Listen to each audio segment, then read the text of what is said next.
Sinabi ng Panginoon kay Satanas, "Saan ka nanggaling?" Sumagot si Satanas, "Paruot parito na naglilibot sa mundo." Sinabi sa kanya ng Panginoon, "Napansin mo ba ang lingkod kong si Job? Wala siyang katulad sa buong mundo. Matuwid siya at malinis ang pamumuhay. May takot siya sa akin at umiiwas sa kasamaan." Sumagot si Satanas, "May takot si Job sa iyo dahil pinagpapala mo siya. Iniingatan mo siya at ang sambahayan niya, pati na ang lahat ng ari-arian niya. Pinagpapala mo ang lahat ng ginagawa niya, kaya lalong dumarami ang kanyang mga hayop sa buong lupain. Pero subukan mong kunin ang lahat ng iyan sa kanya, at siguradong isusumpa ka niya." Sinabi ng Panginoon kay Satanas, "Sige, kunin mo ang lahat ng mayroon siya, pero huwag mo siyang sasaktan." Kaya umalis agad si Satanas sa harapan ng Panginoon.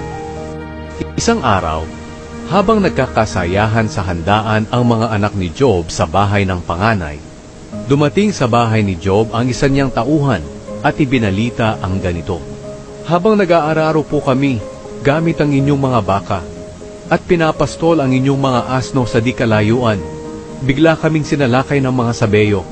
Kinuha po nila ang mga hayop at pinatay ang aking mga kasama.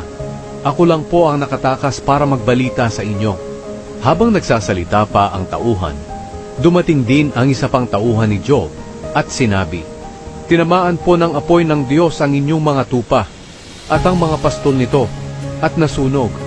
Ako lang po ang nakaligtas para magbalita sa inyo."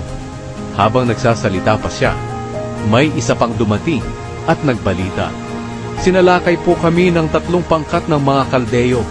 Kinuha po nila ang mga kamelyo at pinatay ang aking mga kasama.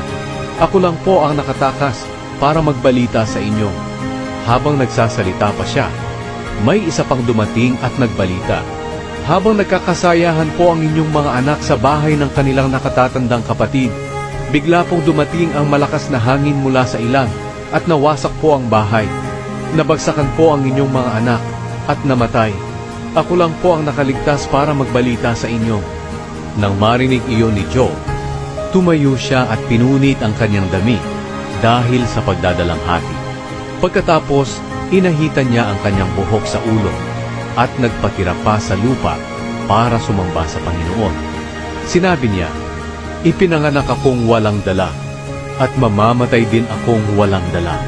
Ang Panginoon ang nagbigay ng lahat ng mayroon ako at ang Panginoon din ang kumuha nito. Purihin ang pangalan ng Panginoon." Sa kabila ng lahat ng nangyari, hindi nagkasala si Job. Hindi niya sinisi ang Diyos.